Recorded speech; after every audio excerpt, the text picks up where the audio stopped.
Halo Smart Viewers, welcome to Movie Freak. Di sini kita bakal bahas tentang film-film dan Film ya, sore gue sama Gonatan dan gue Rian Setiawan. Nah, pada minggu ini nih Episode ini juga ya. kita akan bahas mengenai Nope. Oh, Nope. gitu. Gimana? Nope. Nope, Yoi. kan? Kayak gitu ya. Itu ya. Nike. Ini apa ini Nike? Nama brand ya. Bingung juga gue. Nah, kenapa Riana, nih kita bahas film Nope nih? film Nope ini baru rilis gitu ya minggu lalu ya. Betul. Dan kita udah nonton di IMAX dan menurut Yes. gue pengalamannya itu sangat wah ini harus banget sih di IMAX sih menurut gue ya. Secara visual itu menarik banget. Tapi pokoknya banyak banget yang akan kita bahas pada hari ini gitu ya. Tapi kita mau kasih tahu dulu nih. Ini kan film apa? Film yang genre-nya sih horor katanya. Horor, ada sci-fi dan ada misterinya juga sih. Nah, ini adalah ambil andil ya punyanya karyanya si Jordan Peele. Jordan ya. Peele. Di sini Jordan Peele bukan cuma director doang tapi dia sebagai apa, Rena? Penulis dan co-produsernya juga. Betul. Wah, mantap ya semuanya dipegang ya. Lumayan gajinya gede. Oh, aduh. Dan film ketiga ya dari Jordan Peele. Film ketiga ya, Get Nice. Out, Us, akhirnya Nope. Nope. Wah, trilogi horor tuh kayaknya dia ya. Menarik Udah keluar kan. Jordan Peele udah mulai merambah ke film banyak juga kesini. Bisa dibilang dia kalau menurut gua ya udah bisa masuk ke jajaran filmers, pembuat film iconic legend yang pokoknya film-film horor pasti dia udah masuk ke director klasik, nanti di masa depan dia akan disebut director klasik sih. Menarik. Menurut gua gitu ya. Nah, mungkin kita langsung masuk ke cast-nya aja nih, Tan. Mungkin pertama ada siapa nih, Tan? Boleh dikasih tahu? Daniel Kaluuya. Daniel Terus Kaluuya, ada betul. Kiki Palmer, ada Steven Yeun, ada Brandon Perea. Ya, Brandon gitu. Perea. Gua awalnya mikir dia nama pemain bola. Pereira. Mungkin bukan, kali ini dia malah aktor ya. Nah, sinopsisnya apa nih? Dan sinopsisnya sih di sini ada keluarga peternak kuda nih, Tan. Yang mana dia lagi ngalamin ini ya, masalah finansial dan dihadapkan dengan kemunculan sosok ekstraterestrial. Nah, Ngeri itu nggak tuh? dia. Apa Kalau nih? pokoknya kalau misalnya menurut gua di film ini banyak kejutan lah. Banyak Tapi pendapat lu gimana, Renda, di film ini? filmnya tuh gimana, dalam pembagian filmnya juga bikin gue amazed dan dari tadi apalagi lu mention tentang audio IMAX juga, mungkin di film ini juga bikin disturbingnya dapet loh, kencang audionya gimananya dan bikin kaget ya kan. Benar-benar. Dan di sini juga penyajian filmnya dibagi kayak menjadi act gitu kan, seru nih. Gue malah awalnya ngira nih kayak mirip-mirip Quentin Tarantino nih gue ngeliat. Cuman Jordan Peele mungkin ada sedikit ambil inspirasi gitu kali ya. Betul. Dan Terus di apa lagi? alur awal film ini juga sebenarnya lebih ke dapat tegang dan rasa penasaran. Tapi mau akhirnya ini itu lebih rasa penasaran masih ada. Tapi lebih ke apa ya? Bikin ngegantung sih menurut gua. Gantung maksudnya? Itu tuh kayak feel misterinya tuh kayak udah pudar di endingnya ya.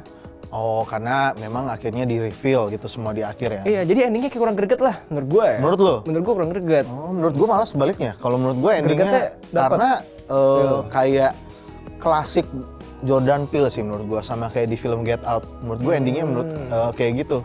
Jadi Oke.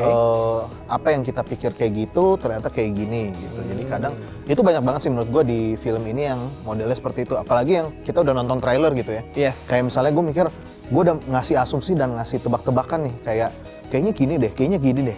Nggak taunya gini gitu. Gue gak nonton trailernya tau. Jadi Nah, gue sangat memang makanya menyarankan buat teman-teman setidaknya nonton trailer yang pertama aja. Kadang kan ada dia ngeluarin sampai 3 kalau nggak salah, sampai final trailernya itu. Menurut gue nonton trailer pertama aja kalau pengen lo dapat tease-nya bahwa ini film apa. Pokoknya percaya aja kalau misalnya Jordan Peele memang selalu menghasilkan film-film yang menjanjikan menurut gue. Gitu. Dan kalau nggak salah juga nih, ini film-film luar yang telat area rilis di Indo ini biasanya emang kurang peminat sih, Tan. Makanya menurut gua waktu kita nonton pun mungkin sepi dan gimana itu ya? sepi loh. Padahal mungkin karena tengah hari bolong, Iya, tengah hari bolong mungkin definisi ya. Tapi kalau yang gue lihat sih kayaknya emang kayak gitu nggak sih, kayak sama kayak kemarin, apalagi yang Everything Everywhere tuh nggak terlalu serame itu sih, karena dia hitungan berapa lama juga akhirnya ditarik juga dari nggak sih? Dari bioskop kan. Terus nanti kayak rata-rata film animasi Jepang atau film-film Jepang itu kan pasti kayak yang anime-anime itu rilisnya kadang nunggu sebulan berapa bulan gitu kan, karena kayak film-film mungkin yang nggak terlalu diminati tapi ada pasarnya lah gitu. Sama kayak Nope ini Jordan Peele menurut gua ada pasarnya, cuman ya mungkin kurang diminati. Kayak nanti kita lihat aja kira-kira rame atau enggak gitu ya untuk para penontonnya. Makanya semoga abis nonton review kita minggu ini jadi pada tertarik. gitu. Sebenarnya ini film nggak jelek sih, ya kan? Lebih Nggak ke- jelek, nggak- nggak jelek. Cuma absurd aja sih menurut Wah, gue. absurd banget sih, karena Absurd. beda banget sih menurut gua gitu ya.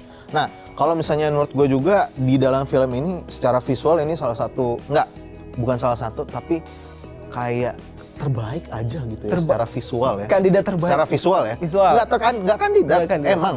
Menurut gua secara visual, karena secara dia scene sendiri gitu ya di film ini, dia ini scene malamnya itu wah cantik banget sih menurut gua. Kayak gua pas nonton tuh kayak ini tuh gimana gitu mereka nge-shootnya. Gue mikirnya ini dari terang bulan beneran kah? Atau dari settingan kah? Gue nggak bisa ngebayangin gitu.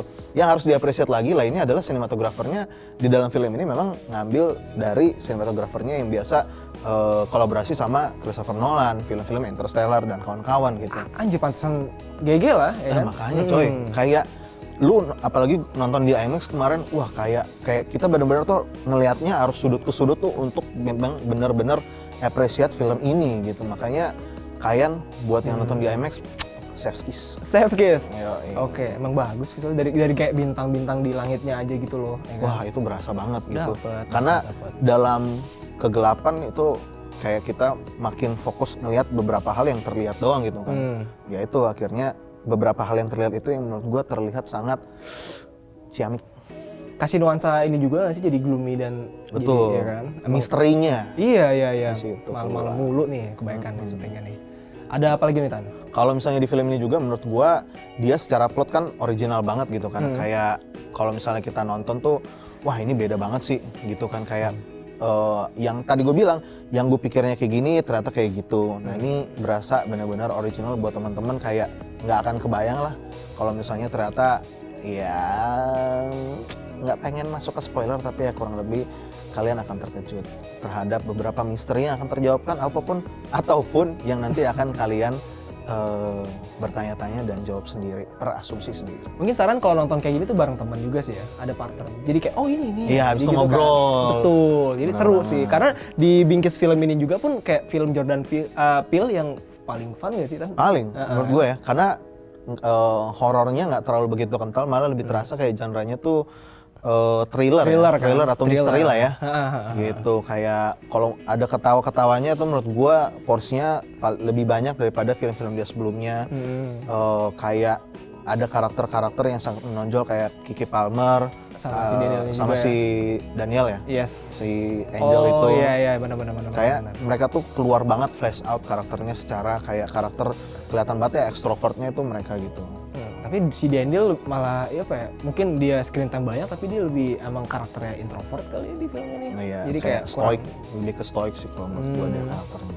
Gitu. Nah, tapi seperti biasa juga di dalam film ini si Jordan ini banyak sekali dengan beberapa kritik sosial atau mungkin ya bersinggung dengan ya itu isu-isu mengenai teman-teman dari kulit hitam. Oke. Kayak sebatas namanya deh. Dia kan namanya OJ kan. Oke. Dari Otis Junior gitu kan.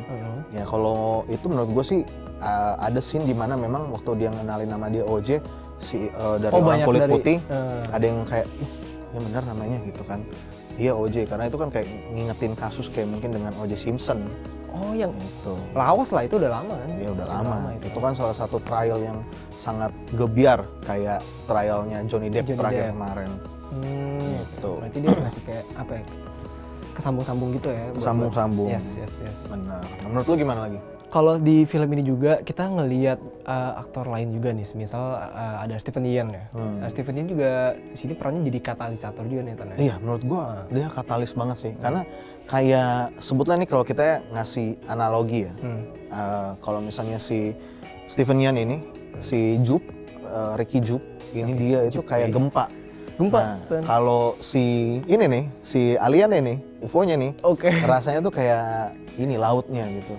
Terus ya city yang kena terjangnya itu ya masyarakat-masyarakatnya. Jadi kalau nggak ada Steven Yeun, menurut gua permasalahan Steven Yeun, which is background-nya menurut gua yang paling keluar karena dikasih tunjuk dulu dia child actor gitu ya. Di dalam suatu drama, terus ada hubungannya dengan plot ceritanya.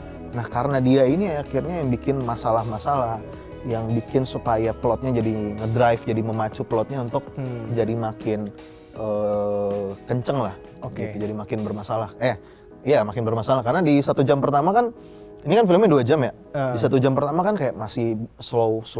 Yang tadi gue bilang kan malah penasarannya di awal tuh, awal-awal gitu tuh. Nah, ya yang kan? kedua, karena Steven-nya tuh udah deh jadi kayak gitu. Dikupas-kupasnya secara perlahan sih tuh. Bagus kok, bagus menurut gua.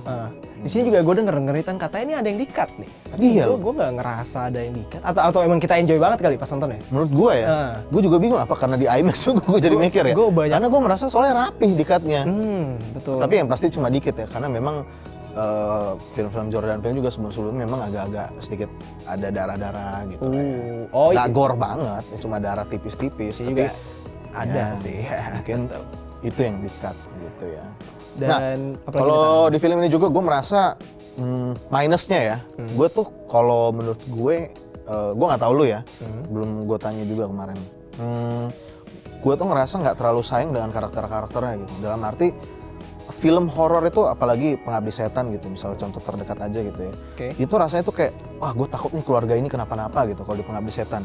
Nah kalau di sini keluarga ini si Kiki sama Daniel, gue ngerasa kayak nggak ada kayak mereka kenapa-napa tuh gue ya udah gitu, kayak nggak terlalu sedih juga.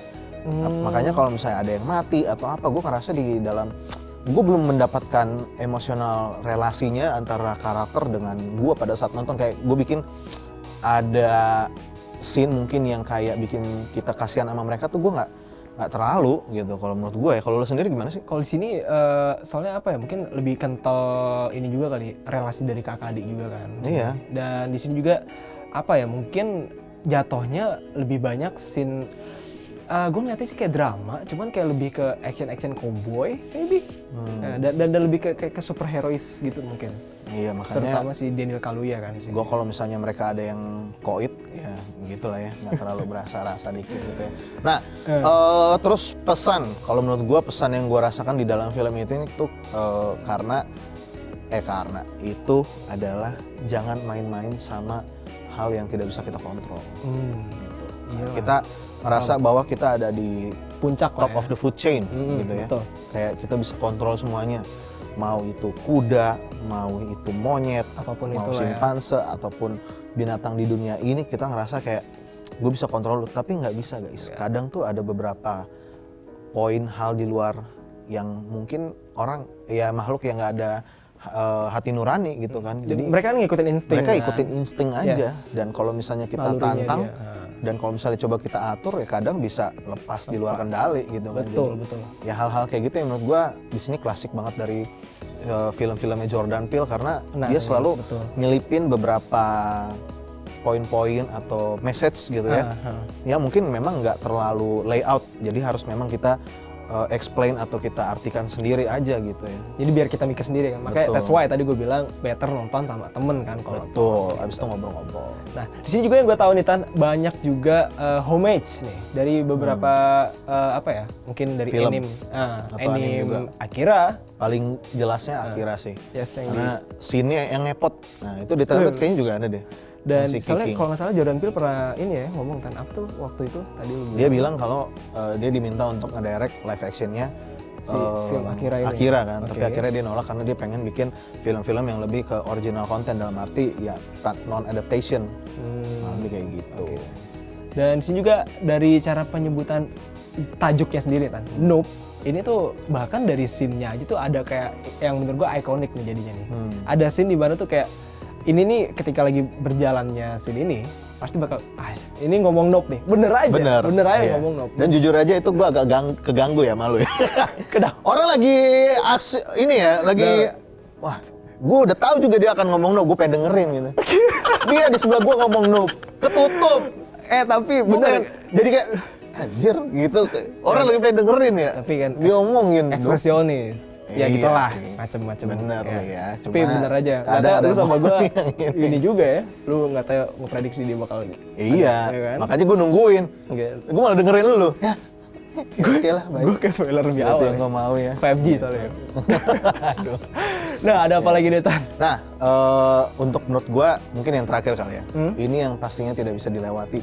Sound design-nya, oh my god, kalian harus nonton setidaknya di bioskop Dolby Atmos gitu ya. Ini betul, setuju. Kayak suara mobil, misalnya si Angel aja cabut kan. Iya. Kiki sama siapa namanya? OJ. lagi masih ngomong. Gue dengar suara mobilnya tuh cabut ada di kiri belakang gitu. Wah, gokil juga gitu ya. Detail lah. Betul. Dan apalagi di sini kan suara-suara dari ya alien atau UFO-nya itu sangat berbeda menurut Disturbing gua. loh. Disturbing banget benar Sebenarnya tadi. ini lebih kayak kalian nggak bakal nyangka, oh gini aliennya, hah?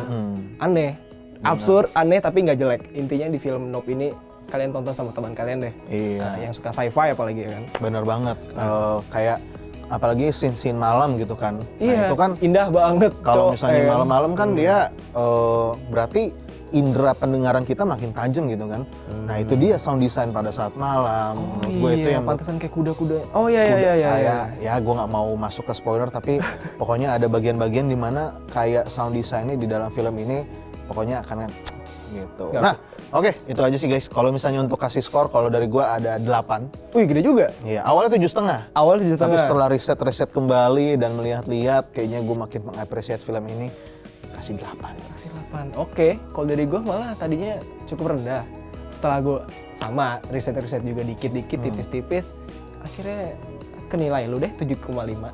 Oh gitu, Buat naik dikit ya. Naik dikit. Jadi kalau misalnya gue mau kasih urutan tuh, kalau secara dari bawah ke atas ya, Us, Nope, Get Out. Get Out yang terbaik menurut Masih lu. Get Out sih menurut gue. Gue belum nonton Get Out sih, tapi Us Sayang bagus. sekali. As bagus gitu. Nah, oke buat Smart Viewers, kalau misalnya menurut kalian gimana, silahkan komen di bawah. Kalau misalnya kalian setuju dengan poin-poin yang kita sampaikan, silahkan komen juga di bawah. Kalau misalnya ada teori-teori nih mengenai Nope, sumpah teori Nope itu kayak bisa jadi kita jadiin episode sendiri. Bisa buat bisa. bahas tuh Menarik banyak soalnya. banget gitu kan. Aneh, Kayak iya, background-backgroundnya itu tinggal komen juga di bawah. Jangan lupa apa, Yanda? Like, comment, dan juga subscribe, dan nyalain tombol loncengnya jangan lupa. Itu pastinya dia ya. Alright guys, nanti minggu depan kita akan balik lagi. Jangan sumpah, jangan lupa. Pokoknya saksikan kita terus. Akhir kata Nathan pamit. Dan gue Randy Setiawan pamit. Sampai jumpa di episode selanjutnya. Bye bye. Bye.